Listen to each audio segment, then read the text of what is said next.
ఇవాళ రాష్ట్రంలో ఉన్న ఎలక్షన్ కమిషన్ చంద్రబాబు నాయుడు జేబు సంస్థగా పనిచేస్తాం. అసలు ఎలక్షన్ కమిషన్ అని చెప్పుకోవడానికే సిగ్గుపడేలాగా ఎలక్షన్ కమిషన్ నిర్ణయాలు ఉంటే హాస్యాస్పదంగా కనబడతా ఉన్నాయి. ఇక్కడ పక్క రాష్ట్రంలో రైతు భరోసా అమలు చేయడానికి అక్కడ ఎలక్షన్ కమిషన్ ఓకే చెప్పింది. మన రాష్ట్రంలో రైతులకు సంబంధించిన ఇన్పుట్ సబ్సిడీ వేయడానికి అడ్డం చెప్తుంది. విద్యా దీవెనకి సంబంధించిన కాలేజీ ఫీజు వేయటానికి అడ్డ చెప్తుంది. సకాలంలో రైతులకు విత్తనాలు సరఫరా చేయడం ఇవాళైనా కొత్త, ఇప్పుడైనా మనమైనా ఎన్నికల హామీ ఇస్తున్నాం. అదేమన్నా గత 5 సంవత్సరాల నుంచి సమయానికి రైతు ఎప్పుడు కోరుకుంటే అప్పుడు రైతు భరోసా కేంద్రాల్లో రైతులు కోరిన విత్తనాలు రైతులకు అందుబాటు చేస్తుంది. ఆ విత్తనాలు కూడా అడ్డుకుంటుంటే మరి రైతు సరైన సమయంలో ఏ రకంగా నారుమళ్ళు పోసుకోగలుగుతాడు? దాని నష్టం ఎవరు పోర్చగలుగుతారు? చంద్రబాబు నాయుడికి రాష్ట్ర ప్రజలు ఏదో రకంగా నాశనం అయిపోవాలని కోరుకుంటా ఉన్నాడు. ఈ రాష్ట్ర ప్రజలకి జగన్మోహన్ రెడ్డి గారు అందించే సంక్షేమ పథకాలు అందకుండా పోవాలని కోరుకుంటున్నాడు. రాష్ట్ర ప్రజలకి దుర్భిక్షంగా కావాలని కోరుకుంటున్నాడు.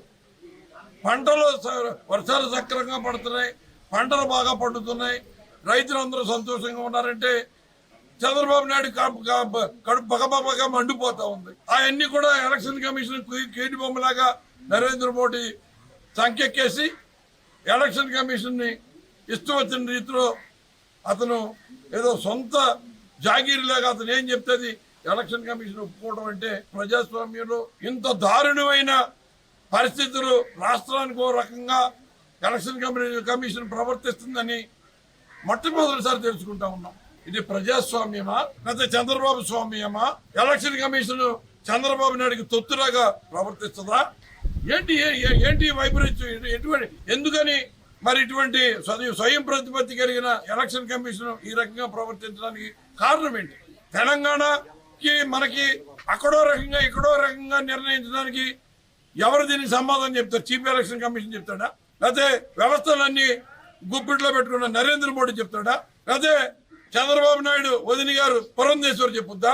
చంద్రబాబు నాయుడు ఎలాగ ఆడమంటే ఆడి ఆ పురంధేశ్వరి పైన కేంద్ర ప్రభుత్వాన్ని ఒప్పించి ఇక్కడ డ్రామాలు ఆడుతా ఉంది, ప్రజలకి ద్రోహం చేస్తా ఉంది, ప్రజాస్వామ్యానికి తూట్లు పొడుస్తూ ఉంది, ఎలక్షన్ కమిషన్ యొక్క విధి విధానాలను కూడా అపహాస్యంబాలు చేస్తా ఉంది. దీనికి చంద్రబాబు నాయుడు దుర్మార్గాన్ని ప్రతి ఒక్కరూ కూడా ఖండించాలని, చంద్రబాబు నాయుడు ద్వారా ఈ రాష్ట్ర ప్రజలకు జరుగుతున్న ద్రోహాన్ని అందరూ తీవ్రంగా ఖండించాలని, ఈ చంద్రబాబు నాయుడు కూటమిని ఘోరంగా ఓడించాలని ప్రజలందరికీ నేను విజ్ఞప్తి చేస్తా ఉన్నాను.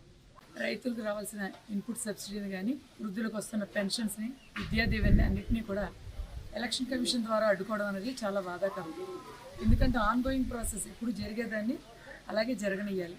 దానివల్ల ప్రజలు అనేక ఇబ్బందులు పడుతుంటారు. ఎన్నికల కమిషన్ అనేది నిష్పక్షపాతంగా అందరికీ ఒకే న్యాయాన్ని అమలు చేసే విధంగా ఉండాలి.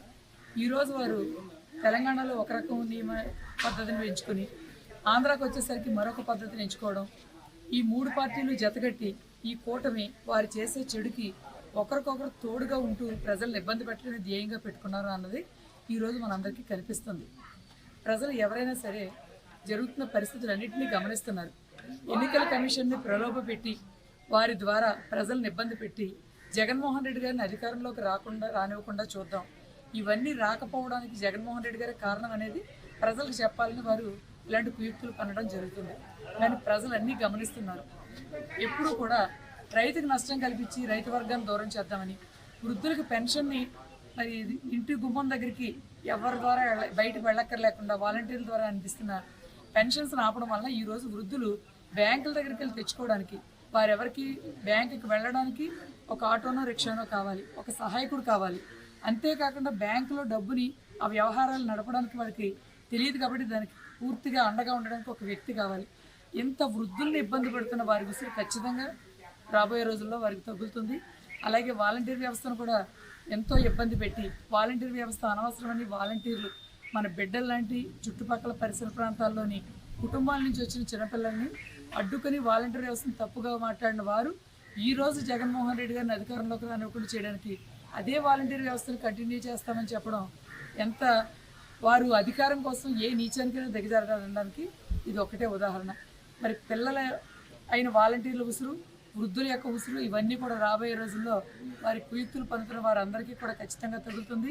ప్రజలు అన్నీ గమనిస్తున్నారు. రాబోయే ఎన్నికల్లో వారికి తగిన గుణపాఠం చెప్పి ఓటమి పాలవుతారు. ఖచ్చితంగా జగన్మోహన్ రెడ్డి గారికి లభిస్తున్న జనాదరణ చూసి వారి ఓటమి తప్పదని తెలిసి వారు ఏ రకంగా ప్రవర్తించాలో తెలియక అన్ని రకాలుగా కూడా ప్రజలకి సంక్షేమాన్ని అందకుండా దుష్ప్రచారం చేసి జగన్మోహన్ రెడ్డి గారిని తప్పుదారిలో ప్రజలంతా కూడా అర్థం చేసుకునే విధంగా ఎన్నో కుయుక్తులు పంతున్నారు.